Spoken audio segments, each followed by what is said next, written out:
mindset. And it's nobody's free from the inner storms today. We all have inner storms, but the ones who meditate are able to catch them at first signal and not get caught up in them, and are also able to observe them for what they are. It does not define the one who's the true self.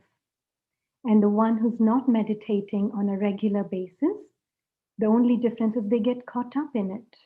And without any fault, just inadvertently without knowing it.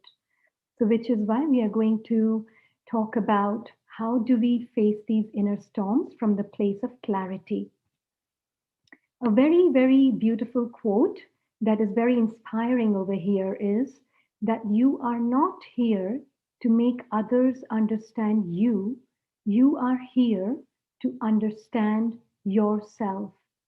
So just before we go into meditation, would like to introduce the idea of who the real self is. And then we will take 5 to 10 minutes of meditation based on that idea. The true self is not Rini in my case. The true self is the being of light, the invisible traveler. The invisible traveler is the being of light whose home is a sky beyond the sky. The being of light, the invisible traveler. And who is that invisible traveler? It's all of us. All of us are invisible travelers. And the soul, the invisible traveler, he comes to this place of visit, which is a very beautiful, entertaining place of visit. And he comes with a bigger map. So he doesn't forget his home. He doesn't forget his family. He doesn't forget the culture of his family. He doesn't forget the language of his family. He knows the language of his family is that of silence and love. The invisible traveler knows that the language and the culture of his family is that of benevolence, selflessness, and he knows that the nature of his family and the tradition of his family is bliss and peace. So even when he comes to this world, he keeps the hold of his culture, he keeps the hold of his language until he forgets who he is. So we are going to work on meditating on experiencing the true self, because that is what is the strong reference point for us to be able to face the inner storms. So let's take a moment.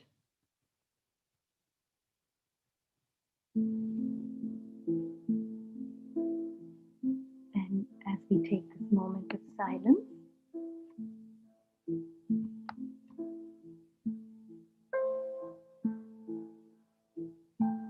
see the true self.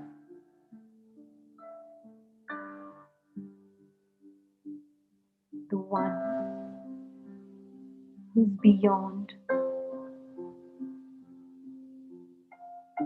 life and death, birth and death.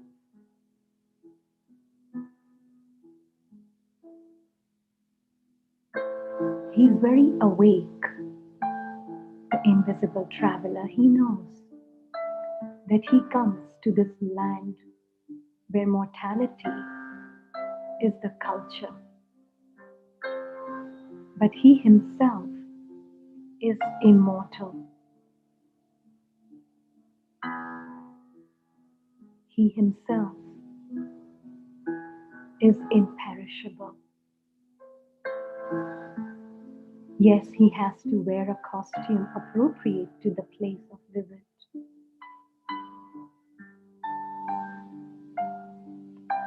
He has to wear a costume that will keep him comfortable in experiencing the place of visit. So he takes on this body to experience this world.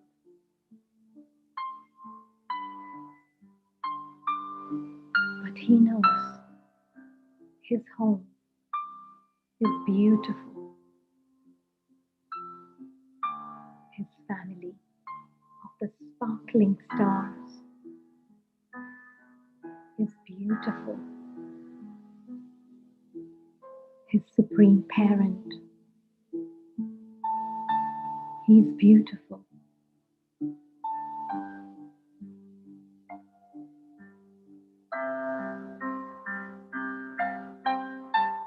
He's very aware of knowing that nothing can harm him.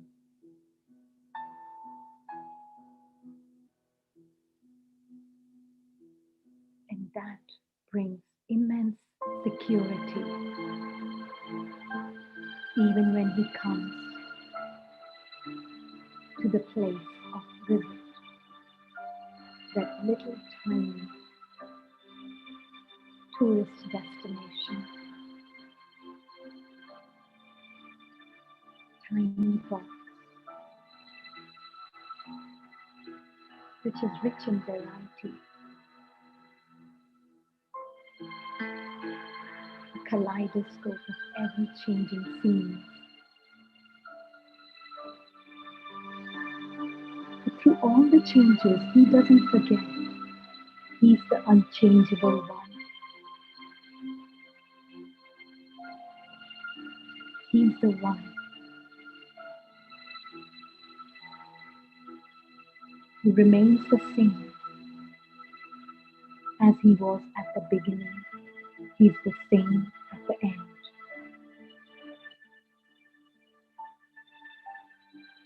And that breaks down all the fears. And he can actually enjoy the place of visit. Because he has nothing to hold on to. The place of visit is just a place for him to experience his innate nature of peace and bliss and express it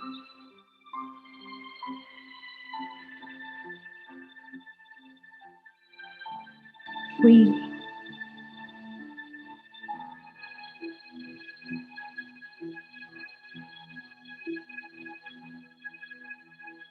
The being of light has a family of stars, all godlike, worthy of God's love. Each and every soul, regardless of their part in the drama, is worthy of God's love.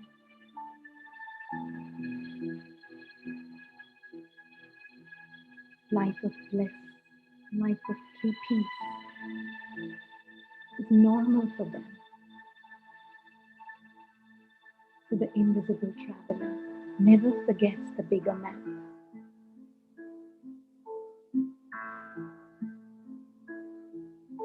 What a wonder, and something so profound to stay awake to one's truth as one goes through the journey.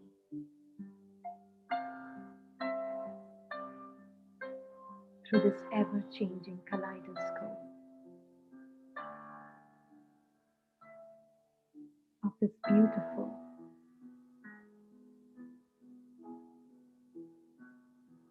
place of tourism.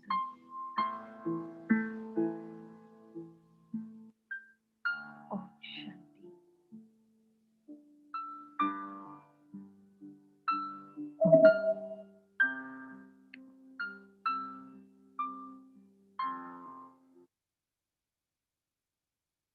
So as we know that the real self, the true self, is the invisible guest. And when he comes to this place of tourism or this little tiny place of visit, a small village, then we call it the world or we call it the earth. But compared to the home, it really is like a small village. But this being of light, the invisible traveler, He's in the state of inner joy and inner appreciation about everything around him. And he's not subservient when he first comes down. He's filled with that innocent playfulness. And he wears his body as a snake wears his skin. And as the snake sheds his skin, he also sheds his skin very easily. And that is why, in the beginning, the period is called Age of Immortality. It does not mean that the soul does not leave the body. Soul leaves the body even in the age of immortality, but the soul is awake to his immortality. And that is why the concept of death does not exist. It is by the end of his journey, when he forgets who he is, that is when he starts thinking, I am my body, and the death of the body, he starts thinking, is the death of the soul. But the soul never dies. So the soul, this is the time in this confluence age that the soul is now awakening once again to its immortality, awakening once again to its greatness, awakening once again to its worthiness. Because, as we said, that in this world, as we come down, before we awaken, why are we coming back to awakening? We are coming back to awakening because we are feeling that the soul has gone down in that downward spiral quite a bit. We were getting caught up in ignorance into attachments. So we thought, okay, little bit attachment here and there is okay. But then we begin to get into deeper attachments. So ignorance breeds more ignorance. Attachments breed more attachments. And sorrow brings more sorrow. Bondages bring more bondages. So things which were meant to be beautiful gifts have today become a bondage and a cause for sorrow. And the soul has an option if it wants to choose that option. Otherwise, the soul, no surprise, will become a complete slave to its own body and slave to others' wishes around it. Why? Because it thinks it's its body. So it has to please people around it to feel happy. And that's a life of slavery. And then also a victim because it thinks it's its body. Anything happens to body, why me?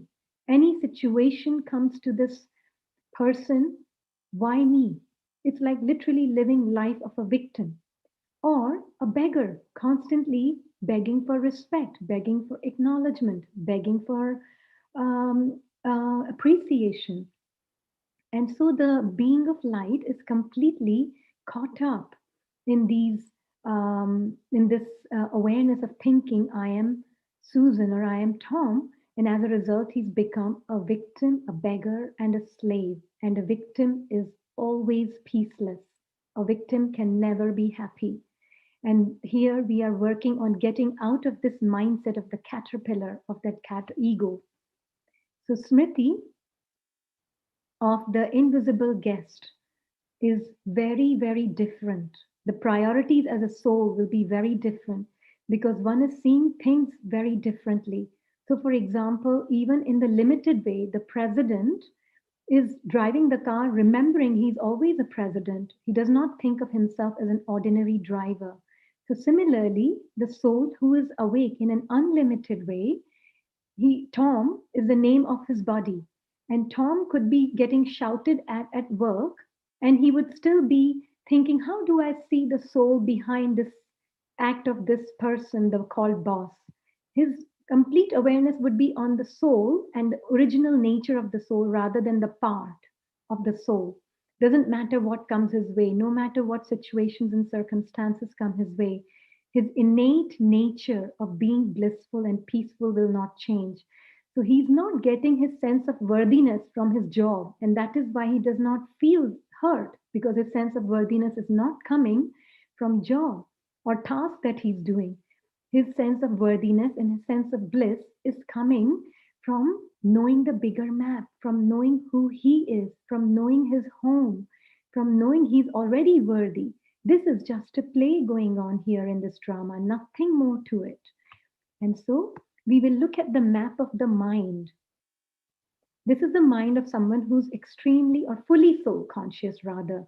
And this is the mind of someone who is 99% body conscious and maybe 1% soul conscious. So the sense of soul identity gets pushed in a corner, and sense of false identities take birth and they take over the soul conscious state. How all these egos block the experience of this little angel now cornered in one corner.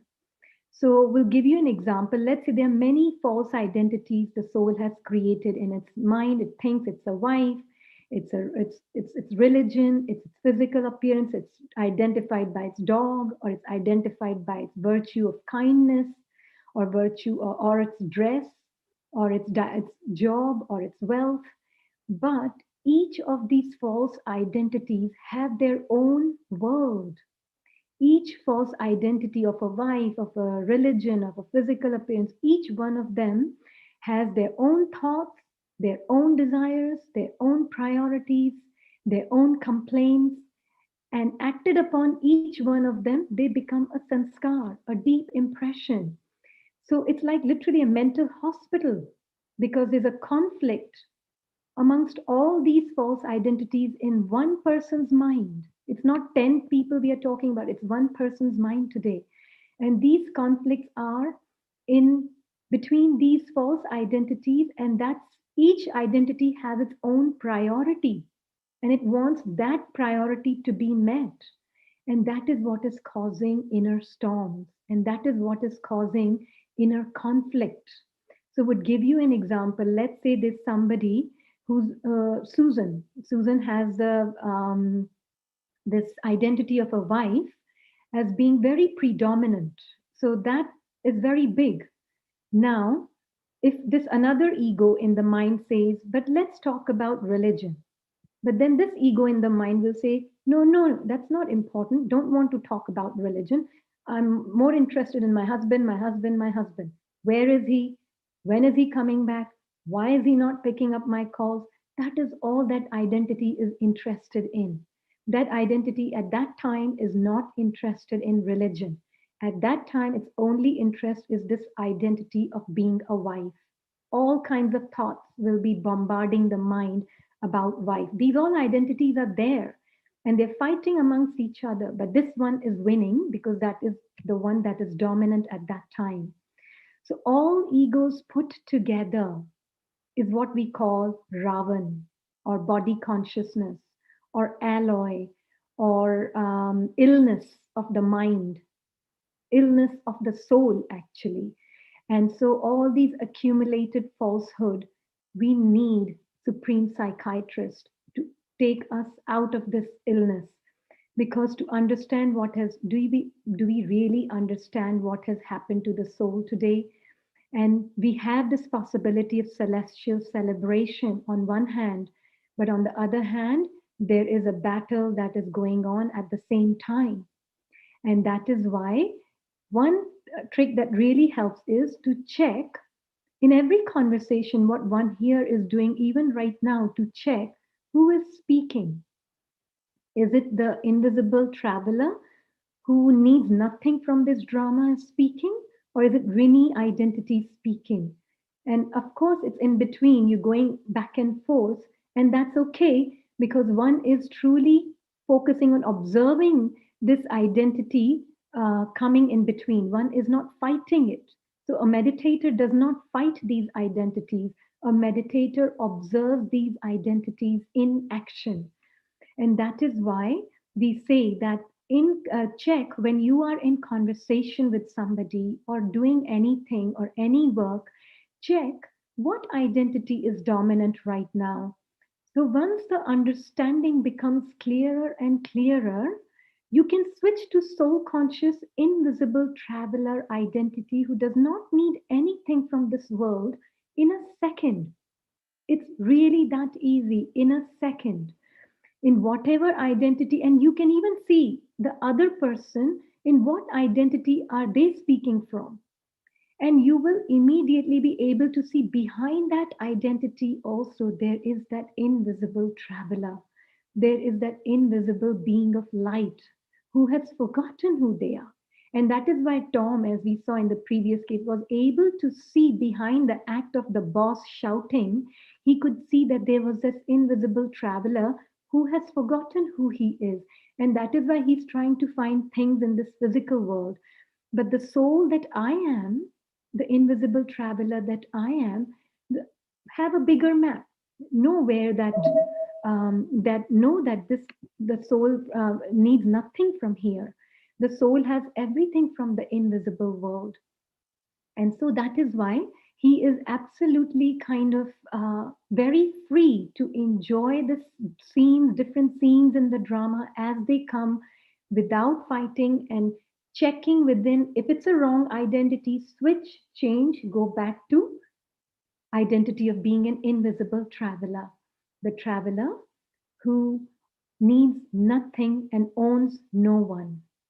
And that is absolutely freeing. And that is the butterfly angelic mindset that is observing these identities and not fighting. Once again, would like to stress not fighting them, observing them, looking at the absurdity of these identities, looking at the silliness of these identities, and then they weaken because what happens is once you start understanding the strategy of Ravan, you start understanding the strategy of Maya, then the opponent does not have much of a room to win because the invisible self is awake and aware.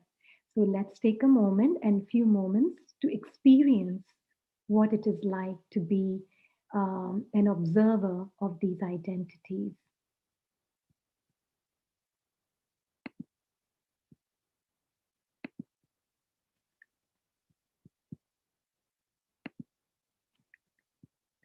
So in this moment,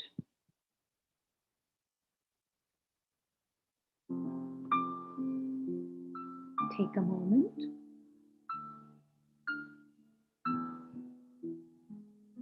and as we understand who the real self is, who the true self is, the one who's extremely lucky, who's endlessly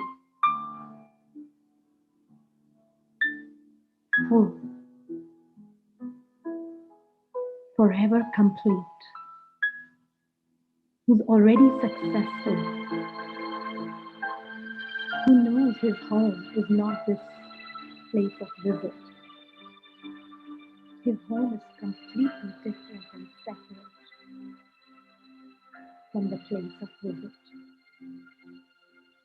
He knows when will come a time he will leave this place of visit and go back home. So the exit is always in his mind. He may act in the story and he may perform his act extremely well because he knows he has nothing to lose here or nothing to gain here. He's not part of the story, he's part of his home. He's part of his family. He's the invisible guest, an observer. But because he has forgotten and gotten caught up in the story, but now he has the knowledge he can get out of the story.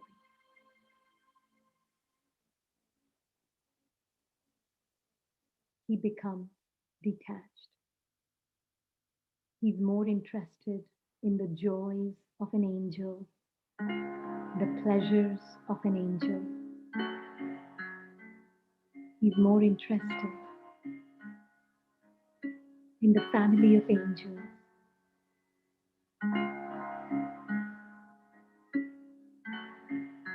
And he knows that any pleasure taken in this physical world, in the story, will lead to more sorrow, bondages, and pain and suffering. Think Think of it like a camel and elephant story. In a limited way, when children come on the stage and they're playing this camel and elephant story. So they're really enjoying it because they know they are not the camel or the elephant, it's just a part. But when the actor behind the camel forgets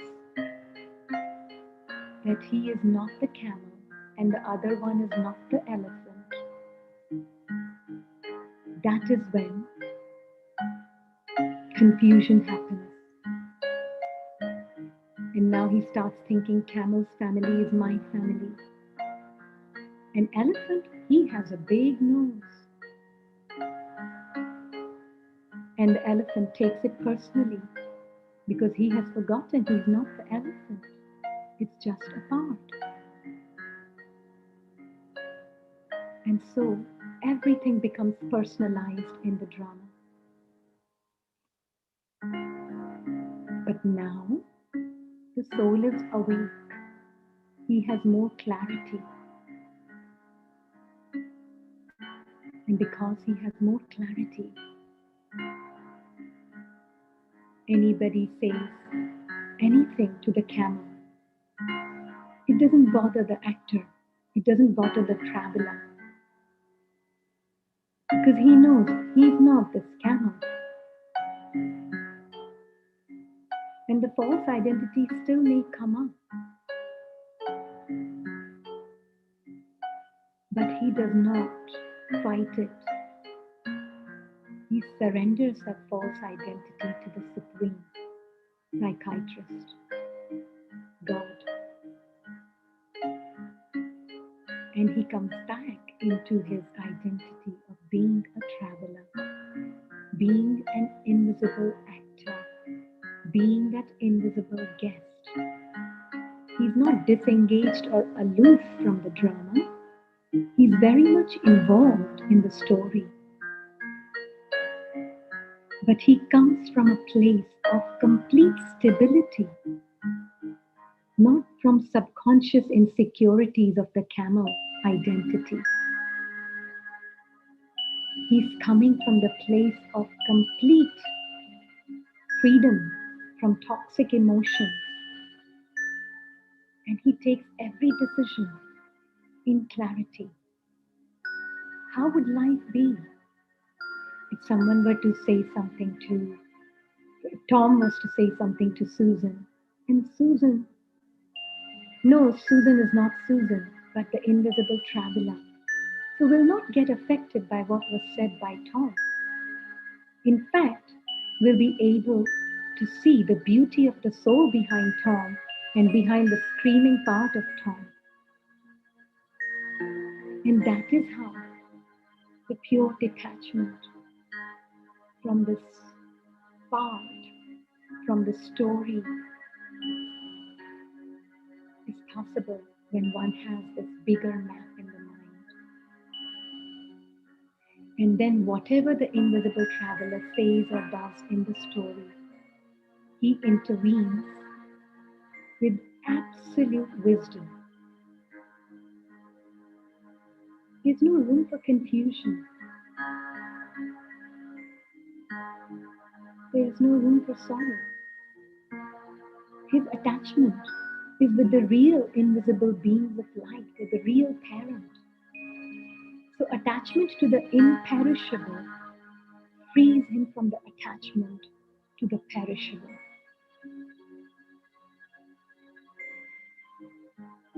And that is the goal, to become more and more attached. So we are not giving up our sanskar of attachment. We are just getting more attached to the real thing, to the truth, to the changeless, timeless, endless truth. And that attachment will free the soul from all the perishable, false attachments and identities. So let us hold this awareness of being this invisible traveler with a bigger map, where drama is small, but the whole is immensely important and immensely beautiful. Om Shanti.